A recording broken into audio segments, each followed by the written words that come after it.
Hello everyone, today we will discuss coordination compound. तो आज हम कोऑर्डिनेशन कंपाउंड के बारे में पढ़ेंगे कि कोऑर्डिनेशन कंपाउंड क्या होते हैं, इनकी नीड क्यों है हमें। तो लेट्स स्टार्ट। तो कोऑर्डिनेशन कंपाउंड जो हैं वो उनकी बहुत नीड होती है हमारी लाइफ में, या फिर हमारे लिए जो भी इंडस्ट्रियल एरिया होते हैं उनमें नीड होती है कोऑर्डिनेशन कंपाउंड की। जैसे कि कोई दवाई वगैरह जो मेडिसिन होती हैं उनमें भी कोऑर्डिनेशन कंपाउंड की नीड होती है। जैसे कैंसर जैसी जो सीरियस डिसीज़ है उसके लिए प्लेटिनम का कोऑर्डिनेशन कंपाउंड यूज़ किया जाता है। और नॉर्मल एग्जांपल अगर हम देखें तो जो हीमोग्लोबिन होता है ना, जो हमारी बॉडी में ब्लड फ्लो करता है उसमें हीमोग्लोबिन होता है। हीमोग्लोबिन क्या करता है, ऑक्सीजन जो ऑक्सीजन का कैरियर होता है, मतलब ऑक्सीजन को हमारे लंग्स से हमारी बॉडी में सप्लाई करता है और बॉडी से लंग्स में लाता है गंदे ब्लड को। तो ऐसे ऑक्सीजन सप्लाई करता है वो।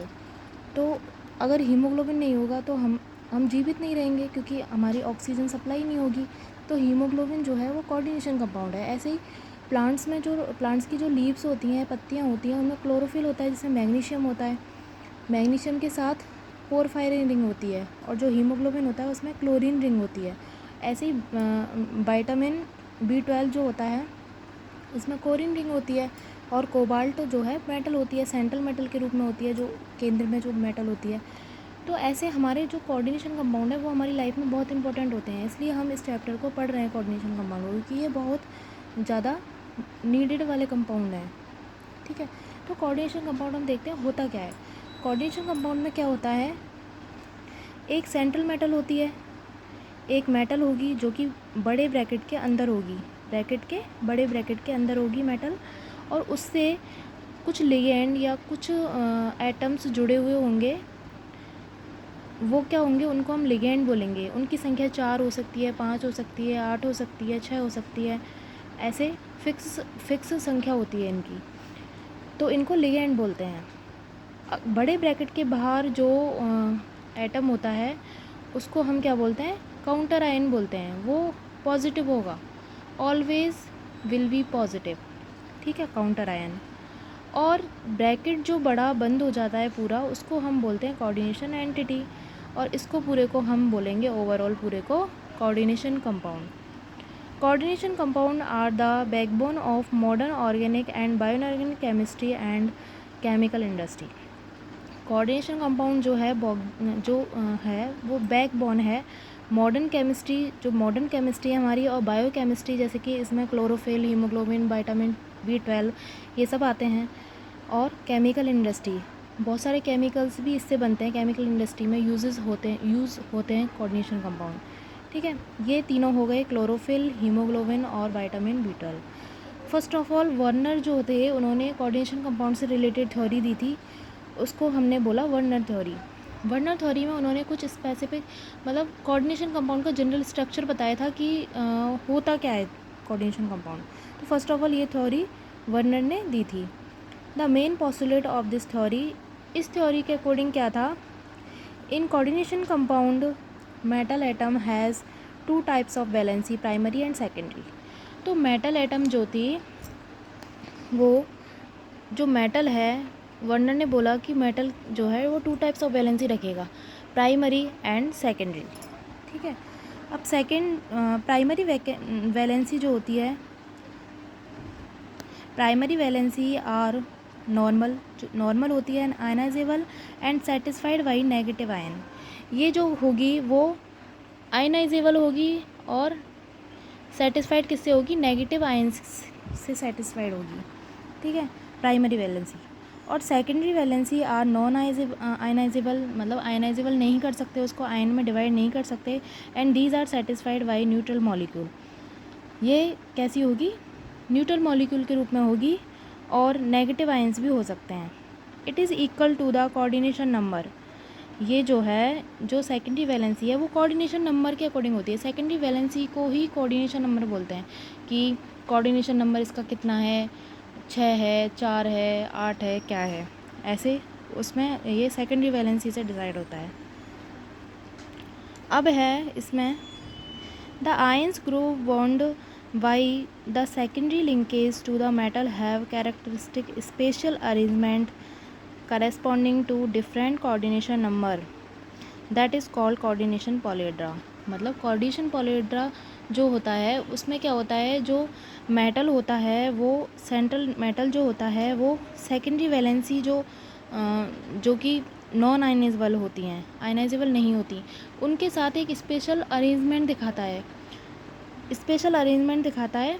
उसी अरेंजमेंट को हम, जो अरेंजमेंट वो दिखाती है मेटल सेंट्रल एटम के साथ जो जुड़े हुए जो सेकेंडरी वैलेंसी के एटम्स हैं, उसको ही हम पॉलीहेड्रा बोलते हैं। जो वो अरेंजमेंट दिखाएंगे, जैसे कि सेकेंडरी वैलेंसी से 6 एटम जुड़े हुए हैं सेकेंडरी वैलेंसी से, तो इनकी जो स्ट्रक्चर होगी वो क्या होगी, पॉलीहेड्रा बोलेंगे उसको, पॉलीहेड्रा। ओके। अब next, on the basis of Werner postulate secondary valency shows as. अब वर्नर पोस्टुलेट के अकॉर्डिंग हम सेकेंडरी वैलेंसी को ऐसे दिखा सकते हैं, जैसे कि ये कंपाउंड है कोई PdCl2 और 4NH3। इसमें जो कोऑर्डिनेशन कंपाउंड के रूप में जब हम लिखेंगे कोऑर्डिनेशन कंपाउंड के फॉर्म में, तो PdNH3 का होल 4 ऐसे लिखेंगे और Cl2 बाहर आ जाएगा। तो इसमें ये तो हो गई प्राइमरी वैलेंसी जो कि आयनाइजेबल है, नेगेटिव है, और ये हो गई सेकेंडरी वैलेंसी जो कि नॉन आयनाइजेबल है और न्यूट्रल है। अब इसमें जो है मोल्स ऑफ AgCl, जो AgCl सिल्वर क्लोराइड के प्रेसिपिटेटेड पर mole of the compound with excess AgNO3। अब क्या है, इन कंपाउंड में हम जब AgNO3 डालते हैं ना, सिल्वर नाइट्रेट डालते हैं, तो क्या होते हैं, जो कि प्राइमरी वैलेंसी होती है वो हमने क्या बोला था, आयनाइजेबल है। तो वो आयनाइजेबल हैं, इसलिए कोई भी हम ऐसा कंपाउंड ऐड करेंगे, जैसे कि AgNO3 में आयन्स हैं Ag+ और NO3-। तो Ag जो है वो Cl के साथ कंबाइन होके AgCl बनाएगा। कितने AgCl बनाएगा, 2 AgCl बनाएगा। तो ये क्या हो गई, हमारी प्राइमरी वैलेंसी हो गई। यहाँ पे 2 प्राइमरी वैलेंसी को दिखाता है ये 2, क्योंकि AgNO3 जब हमने इस वाले सॉल्यूशन में डाला तो 2 क्लोरीन जो हैं वो सेपरेट हो गए Ag को लेकर। मतलब Ag जो है सिल्वर जो है वो 2 क्लोरीन को लेकर सेपरेट हो गया, 2 AgCl बन गए। तो 2 मोल AgCl बन गए, सिल्वर क्लोराइड बन गए। इधर क्या है, ये वाला कंपाउंड है Ni, निकल के साथ एक्वा मॉलिक्यूल 6 H2O मॉलिक्यूल जुड़े हुए हैं और Cl2 बाहर है। तो ये Cl2 प्रेसिपिटेट हो जाएंगे, प्रेसिपिटेट होकर 2 AgCl बनाएंगे। ऐसे ही ये वाला कंपाउंड है CO कोबाल्ट के साथ 4 एमीन जो हैं वो जुड़े हुए हैं और Cl2 अंदर हैं 2, मतलब 6 कोऑर्डिनेशन नंबर है इसका, और Cl एक क्लोरीन बाहर है, क्योंकि यहाँ पे COCl3 4NH3 है। तो इसको हम कैसे अरेंज करेंगे, कितने हो गए ये 7 हो गए ना, 4 और 3 मिलके, 3 और 4, तो 6 कोऑर्डिनेशन नंबर बनेगा यहाँ पे, 4 NH3 बन जाएंगे और Cl2 अंदर 2 और 1 Cl बाहर। तो ये 1 Cl जो है वो AgCl के रूप में प्रेसिपिटेट हो जाएगा, 1 AgCl। PtCl2 प्लेटिनम का जो Cl2 के साथ है और प्लस ये 2 NH3 के मॉलिक्यूल हैं। इसमें हम कैसे बनाएंगे, 4 कोऑर्डिनेशन नंबर बन जाएगा, PtNH3 ट्वाइस और Cl2। इसमें जो है प्राइमरी वैलेंसी कोई भी नहीं है, 0 प्राइमरी वैलेंसी है, क्योंकि बाहर बड़े ब्रैकेट के बाहर कुछ भी नहीं है। और जो सेकेंडरी वैलेंसी हैं वो इनके कोऑर्डिनेशन नंबर हो जाएंगे, जैसे कि फर्स्ट का 4 है, इसका 6 है और इसका 6 है और इसका 4 है, ये रहे।